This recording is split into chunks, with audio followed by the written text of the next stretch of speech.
Hey, hope you all are doing okay. I'm here for another update. We're at day 11 of Hamas's war against Israel. And we've reached really a precarious moment. Israel is facing dangers from a quarter that many hadn't anticipated. It's not coming from Hamas. It's not even coming from Lebanon or Iran per se. It's actually coming from the Biden administration. We right now are in the danger of losing our sovereign control over our military, and I'll explain. Secretary of State Tony Blinken arrived here yesterday, and he had a 7-hour meeting in our war cabinet with the Prime Minister, the Defense Minister, Betty Gantz, as well as the observers, Ambassador Ron Dermer and Gadi Eisenkot. And from what came out of the meeting, Tony Blinken wasn't trying to help Israel at all. What he was doing was demanding that Israel enable resupply to Gaza, the euphemism of which is humanitarian aid. And I'll get to that in a second.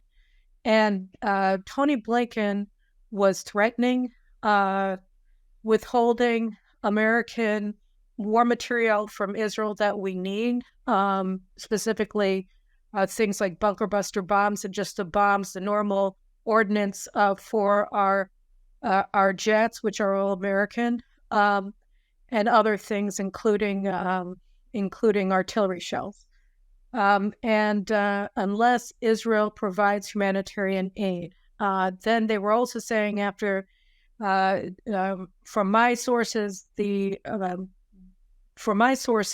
President Biden, who is due to come here tomorrow, Wednesday, it was reported that Israel invited him to come. Well, Israel didn't invite Biden to come, according to my sources, out of its own free will. Rather, the administration demanded that Israel invite President Biden to come. He wants to come. Why does he want to come? I don't know, ask his presidential campaign. At any rate, he's supposed to arrive here on Wednesday, and we have all of our forces poised at the border with Gaza waiting to go in.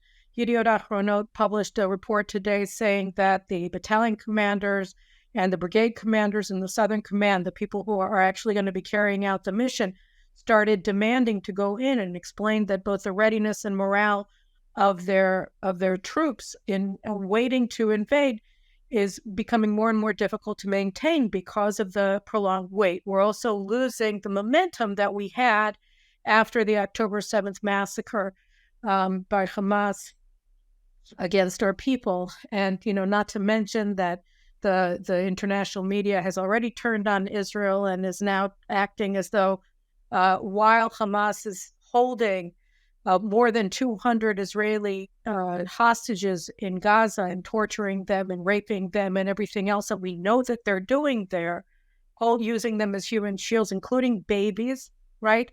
While this is happening and while we have over 300 people still missing and whose bodies have not been identified and may never be identified because of the destruction that Hamas wrought, we have the International Press Corps braying and saying that it's all Israel's fault, and we have all these Hamas supporters throughout the Western world who are feeling empowered, and not unreasonably given the backing that they're receiving from the media. And so while all of this is happening, we're standing at the border, and the answer that the commanders in the Southern Command have received from hires is that we can't do anything until Biden leaves. So that Biden is literally acting as a human shield for Hamas. So long as he hasn't arrived yet and he hasn't left yet, Hamas is not, their terror state is going to be free from invasion.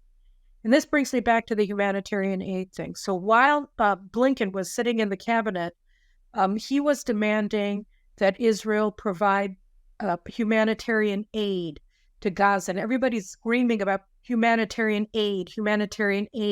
There are 100 or more. There are hundreds of trucks waiting at the border in Egypt to come into Gaza and provide humanitarian aid to the poor Gazans, right? as if this was an earthquake, as if they're earthquake victims and not willing participants in a genocide against the Jewish people, right? As if the majority of Gazans didn't vote for Hamas in their one election in 2006, as if Hamas doesn't still command the support of a majority of Gazans more than 15 years into its reign of terror. It does. As if Hamas doesn't control every square centimeter and every single person living in Gaza. We're going to be able to give humanitarian aid to these people, right? So we're being required to give humanitarian aid. But here again, what is humanitarian aid? It is resupply to Hamas. They control all of Gaza. They control everybody living in Gaza. And, the latest proof of that was yesterday, an UNRWA tweet went up that said words to the effect of, Hamas has been looting our offices and we don't, and we're helpless. And after this goes up, it was deleted, and who knows where this employee is now being hung by his fingernails. But it went down, and then UNRWA put up this thing disavowing the social media posts, claiming that Hamas had been plundering their offices. And what's most ironic about this is that reports that have come out over the past many years have shown that most of the UNRWA employees in Gaza, the UN employees in Gaza, are also members of Hamas. And more to the point, Hamas launches its missiles and rockets against Tel Aviv and against Jerusalem and against the major population centers in Israel from rocket launchers that are located underneath UN schools and hospitals throughout Gaza. So Antony Blinken is sitting for 7 hours with our war cabinet demanding that we enable the resupply of Hamas. Because again, every single truck that goes into the Gaza Strip is under Hamas control. Any cargo that's inside of them, whether it's anything from baby formula to rocket launchers, is under Hamas's control. And by the way, who inspects those trucks? People who are supposed to inspect those trucks are from the UN. And who does the UN work for? Who are their lives at the mercy of? That's right, Hamas. So what's going to block resupply of ammunition and missiles to Hamas through this humanitarian corridor that Antony Blinken is demanding that Israel open? And he got his demand, by the way. And how? What was the or else? So the or else is the ordinance that Israel needs in order to prosecute the war. For instance, in the city of Gaza, right? So we said, well, you've been bombing for 10 days. What do you need? That was my question when this was explained to me. What do we do? What do we need? Well, Hamas's entire control infrastructure is located underground. And in certain parts, right, like in central Gaza, right, if we need bunker busters in order to go after these warrants. We can't do it without U.S. bunker buster bombs. So the United States is saying to us, well, you have to open up a humanitarian corridor. You have to allow Hamas to resupply if you want us to give you the bunker busters. And if you don't get the bunker busters, you're not going to be sending in your ground forces because you don't want them to go in and be slaughtered the way that your civilians were inside of Israel on October 7th. So you're stuck. You either do what we want and you enable resupply of Hamas through this this fake humanitarian corridor, or you don't get your bunker busters. And it's not just bunker busters; it's regular ordnance for our fighter jets, because everything is made in America. Everything, the planes, the spare parts, the bombs, it's all made in America. Now, our understanding along all the years was that, we make ourselves dependent on American platforms, but the Americans guarantee the resupply in times of war. So now what Blinken is doing for 7 hours in our war cabinet is he was conditioning the transfer of the armaments that we need in order to prosecute the war on our undermining our own war effort, endangering our own soldiers by enabling the resupply of the enemy in the middle of the war. So that's, just one aspect of it, right? And we're dependent on them. So now the other thing that they're doing, right? I mean, they're doing a lot of things.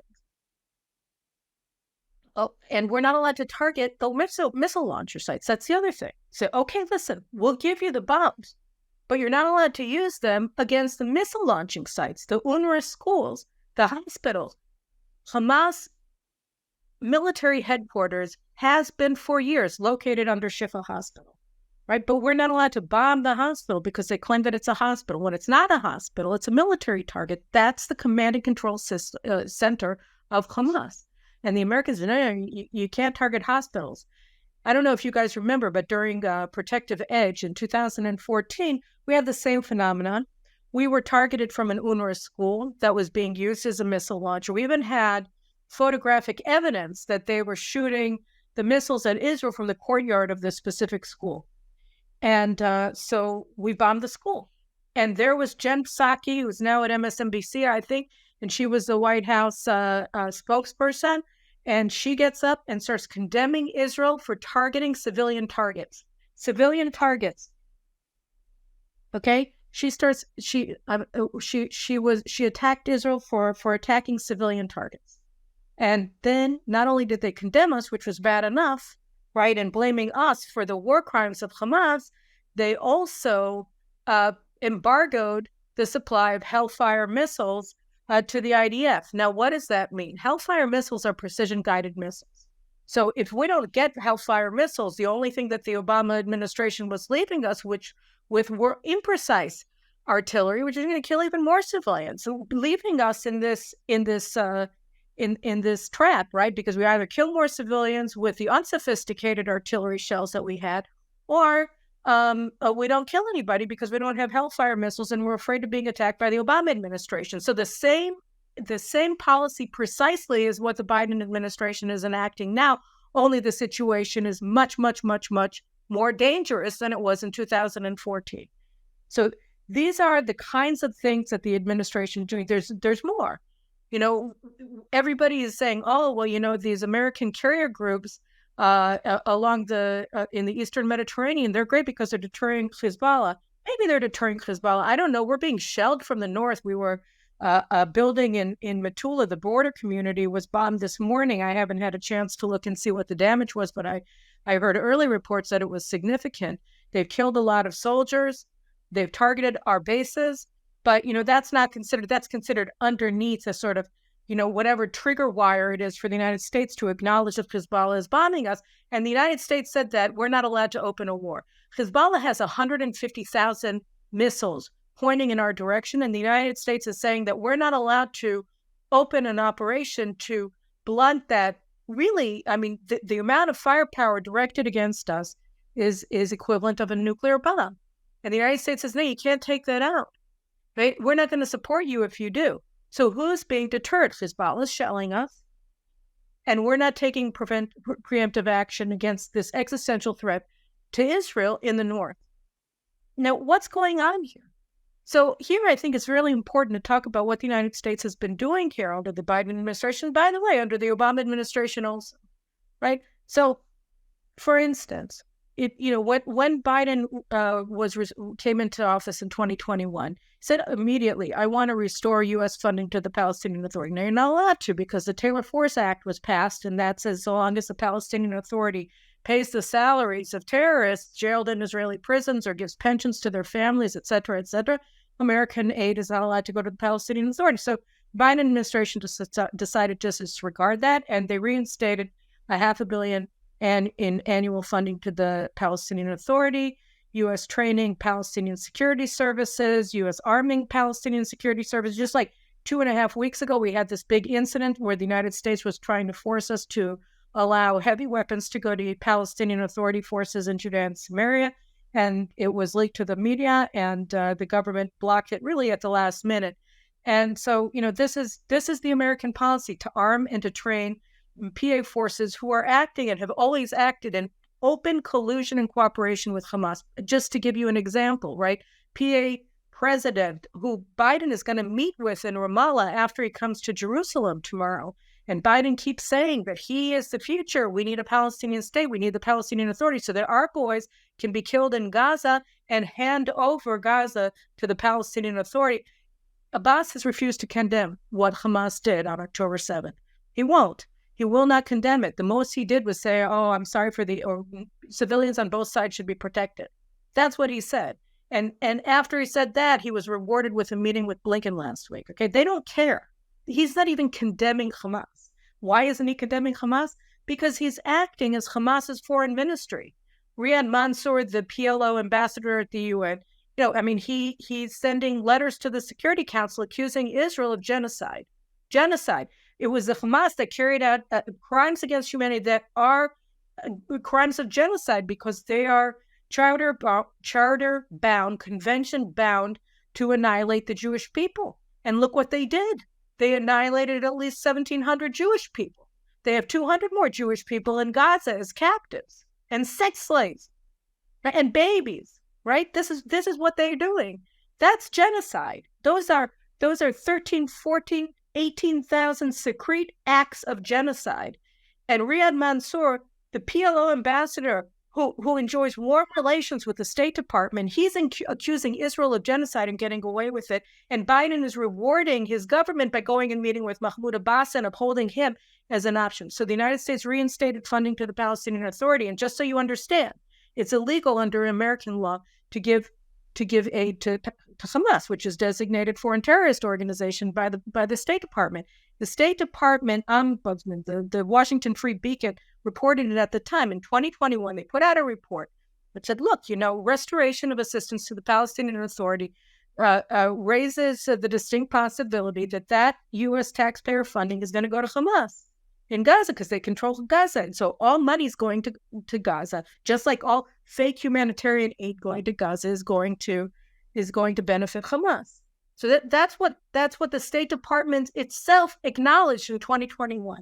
But the administration didn't care. They just went ahead. And why not? Because, the State Department envoy to the Palestinian Authority, Hadi Amar, is a Hamas supporter. We wrote about this. We warned about this when he came into the administration in 2021. This is a guy who, during the Trump years, was working in Qatar at the Brookings Institute, which has received millions of dollars from Qatar.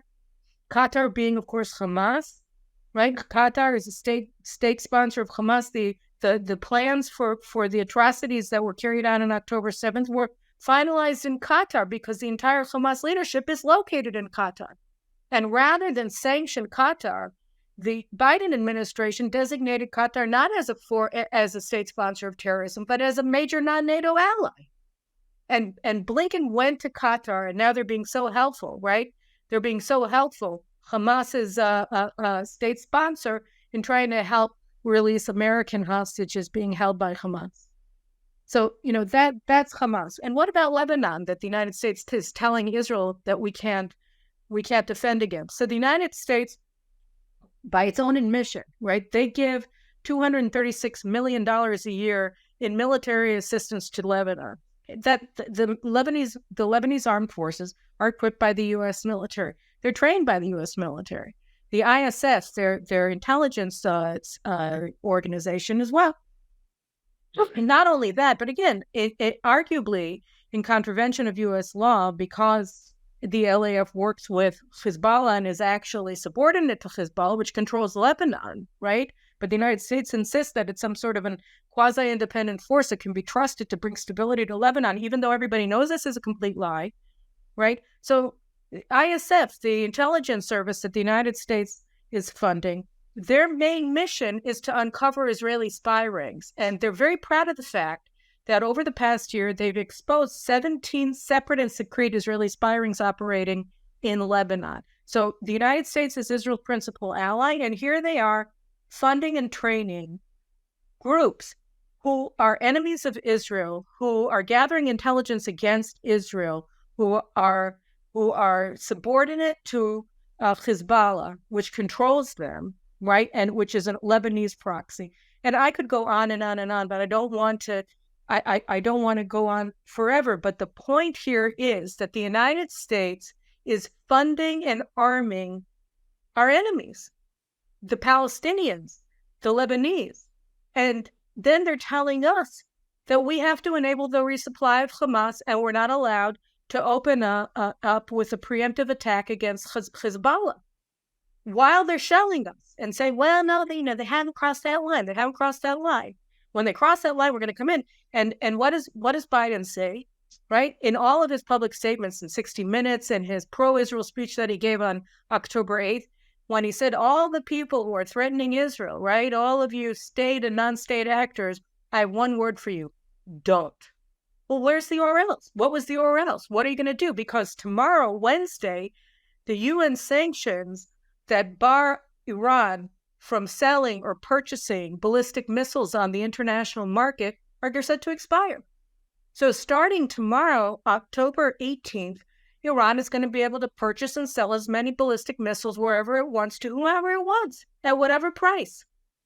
And America, is it stopping this? Is it going to the Security Council and demanding the stamp back of UN nuclear sanctions against Iran? As it should have, because Iran is in breach of the nuclear deal. I mean, it's crossed every single, it's thrown out every single limitation on its nuclear operations. Is the United States going to act in accordance to international law and demand the implementation of the snapback sanctions? Are the British or the French or the Germans? No, they're not doing anything. Is the United States going to stop unfreezing funds to Iran? No. Is the Biden administration stopping with its policy of not enforcing the U.S. sanctions against Iran's oil exports? No. The United States is maintaining those policies. It's enabling the end of the ballistic missile sanctions. And what I love the most is that the U.S. response to questions about what are you planning on doing now that the missile sanctions are set to expire tomorrow, so we have our ways of blocking it. Really? What are they? What are those ways? How are you going to do it? Who are you going to be working with to do that?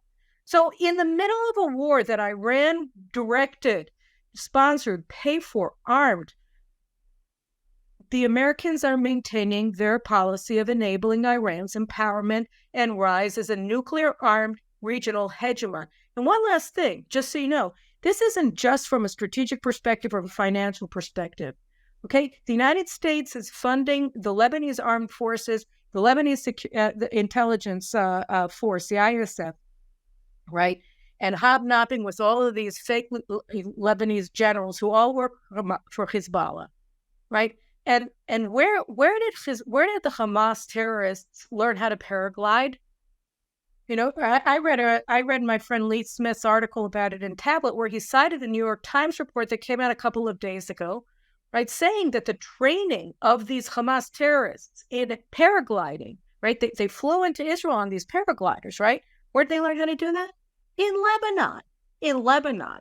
They trained for this mission in Lebanon, right? This whole thing was coordinated by Iran, by Kayani, who's Soleimani's heir, as the head of the Al-Quds force of the Iranian Revolutionary Guard Corps, together with Hassan Nasrallah and the other top Hezbollah people and the top Hamas people, at conferences that were carried out in Beirut under the watching eyes of the U.S. Embassy. And by the way, you know, Lee added this little detail, right? So it works out that Dorothy Shea, the U.S. ambassador to Beirut, who's always having photo ops with her pictures being taken, giving more arms to the Lebanese military. And she's so happy to talk about how the United States is working so well with the Lebanese armed forces and all of the rest of this nonsense. But she apparently loves to paraglide. As recently as August, Lee wrote, she had a picture taken, videoed in the air, paragliding over the skies of Lebanon. She didn't notice all the Hamas terrorists who were right next to her, training for their mission to burn Jewish babies alive, to torture Jewish mothers, to make Jewish parents watch their children be burned alive and have Jewish children watch their parents being burned alive and their mothers being raped and taken away to be sex slaves in Gaza. I mean, she didn't notice that they were training right next to her. No, she didn't see anything, just like she never sees anything about, you know, top Lebanese armed forces leaders, right, meeting with their handlers in Hezbollah right in front of her face. She never notices that the people that she's talking to are actually Hezbollah terrorists. She never saw anything. Neither did Amos Hochstein. The people in Lebanon, the Lebanese officials, the government officials who were negotiating the maritime border agreement with the Americans, that the Americans then shoved down Israel's throat on the eve of our elections. That's the deal, by the way, that apparently has a secret annex that bars Israel from attacking Lebanon. Okay, that's what the Americans are using now against Israel. So they were the Lebanese interlocutors in these negotiations were Hezbollah terrorists. And Hochstein, the former Israeli who moved to America, really cool guy with that haircut, right? So he didn't see anything wrong with sitting down with Hezbollah terrorists and negotiating the surrender of Israel's economic and territorial waters and a suspected natural gas deposit to Hezbollah-controlled Lebanon, because they're Lebanese government officials. They're not Hezbollah. There's a big difference between the two. No, there isn't, and everybody knows there isn't. So here comes Biden to Israel, invited himself, forced Israel to invite him. His Secretary of State had just, come in, forced himself onto the war cabinet, demanding that we take actions that undermines our war efforts, among other things, delaying the invasion of Gaza by blocking the procurement of bunker buster bombs that we need in order to prevent a slaughter of our forces when they enter Gaza, right? They don't want us to win, right? Biden said, no conquest of Gaza. That's what he said to Scott Pelley on CBS 60 Minutes. That's what he told him on Sunday night. No, we oppose that. Well, how exactly are we supposed to defeat Hamas without conquering Gaza? I don't know. That's your problem. Figure out something. Oh, and by the way, no bunker busters. Can't go after any of the missile launching sites because they're all located under schools, right? And resupply them. We're calling it humanitarian aid, and if you don't give it, then you guys are just as bad as the Hamas people who burned your children alive. Whoops. And we're your best friend. I wrote a column the other day where I was explaining that Bibi has to stand up to this. And he does. Hello. But, let's talk for a second, right, about, what stands behind this. So came out yesterday, an assistant secretary of defense was a registered agent of Qatar before she entered the administration. Then we have Ariane Tabatabai, who I wrote about like a week before the assault on Israel on October 7th, because it was exposed, right, in the American media that she's an Iranian agent. What's her job? Well, she's chief of staff to the Assistant Secretary of Defense for Special Operations. And she hasn't been fired since she was exposed as an Iranian agent. And this Assistant Secretary of Defense, whose name I can't remember, but whatever, she hasn't been fired either. She got a security clearance. Both of them have top secret security clearances. So who is it that we're dealing with? We have Hadi Omar, we have Ariane Tabatabai, we have Maher Bitar, who is the director of intelligence in the National Security Council, who also, right, he's got a history, we wrote about this when he was appointed, of supporting suicide bombings in Hamas. He was a BDS student leader for the same student organizations that are now protesting on campuses across America on behalf of Hamas. He was a student leader at Georgetown, and now he's in charge of the flow of intelligence inside of the White House, director of intelligence of the National Security Council. So who exactly are we dealing with? Well, Joe Biden, Antony Blinken, Lloyd Austin. Who's behind them? Iranian agents, Qatari agents, supporters of Hamas. Everybody wants to believe that the United States stands with Israel. And I know, me and my colleagues at JNS, Alex Trayman, Yaakov Lapin, and Jonathan Tobin, we've been doing an enormous amount of American media since this started. And we see the outpouring of support that we get from the Americans. We see it. We see this outpouring of support that we're getting from the United States. And it's very heartwarming. And hopefully Jim Jordan is going to be elected so that the Republicans are able to do something in the House. He'll be elected Speaker today. Anybody that they elect, as far as I'm concerned, is great, just so long as they do something. But Jim Jordan's a great friend of Israel. I've briefed him 3 times here in Israel, and at least once at his in Congress. He's a great friend of Israel. I think they should be making sure that we get what we need in order to fight without these conditions. Israel, this constant harping on Israel, the lectures that we get all the time that we have to abide by the rules of war. I wrote an article about this. It came out yesterday. Under international law that the Americans wrote after September 11th and came into force in a binding Security Council Resolution 1373 from 2001, you are prohibited. All UN member states are prohibited from proffering assistance, direct or indirect, to terrorists. And the United States, by demanding that we allow the resupply of Hamas under this humanitarian aid corridor lie, right, they're demanding that Israel breach international law. They're demanding that we break the law. They ain't breaking the law. Their policy is law-breaking. Their support for Hamas is law-breaking. Their support for the Lebanese armed forces, which are controlled by Hezbollah, is law-breaking. And now they're demanding that we break the international law as well and enable the resupply of Hamas after they just conducted the most deadly massacre of Jews since the Holocaust. You know, I believe in our soldiers. I know them. I've been to a lot of condolence calls since this happened. They are the bravest, most courageous, heroic soldiers I've ever seen. Second to none. The best. They are warriors of Israel. They are lions of Israel. We can do this. We have the capacity to do it. The United States wants to link aid to us, to aid to Ukraine, to make it hard for Republicans who don't support the war in Ukraine to support aid to Israel. You know, if I had the prime minister's ear, what I would tell him is, we need to sign a commitment. We will give back every penny. We don't want handouts. We just need the arms so that we can fight. Okay, you're not doing us any favors. Although it's true that we're fighting your wars here too. But, you know, you want to love your enemies and hate your friends. So just let us buy the weapons so that we can defend ourselves. You know, we'll pay back just like Britain paid back every dime of the support that they received from the United States from Lend-Lease. Fine. You know, this is a war for our national survival. And what the United States is doing at this moment is trying to subordinate our military to the State Department. How does that sound? It's bad. So I think it's important to discuss what's happening. I think it's important to expose it, right? I hope very much that things will change as a result of Biden's visit here.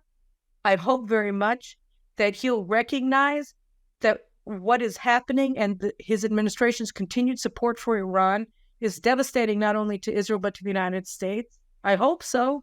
But if he doesn't, right, then we just have to act according to our own needs. That's all. There is no other option. Everybody is watching Israel right now, and I expect our leadership to rise to the occasion, because they owe it to everybody who was killed, and they owe it to everybody who's poised to go into Gaza. They owe it to everybody on the Lebanon border.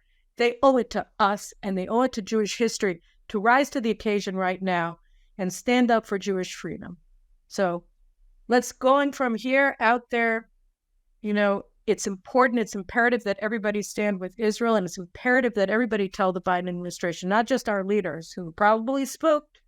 You know, we have to empower them to stand up and do the right thing. We don't have a choice. Anyway, those are my thoughts today, and God willing, all of my warnings will have been exposed as false when Biden comes here, and I'll be able to give a major mea culpa after that happens. See you soon.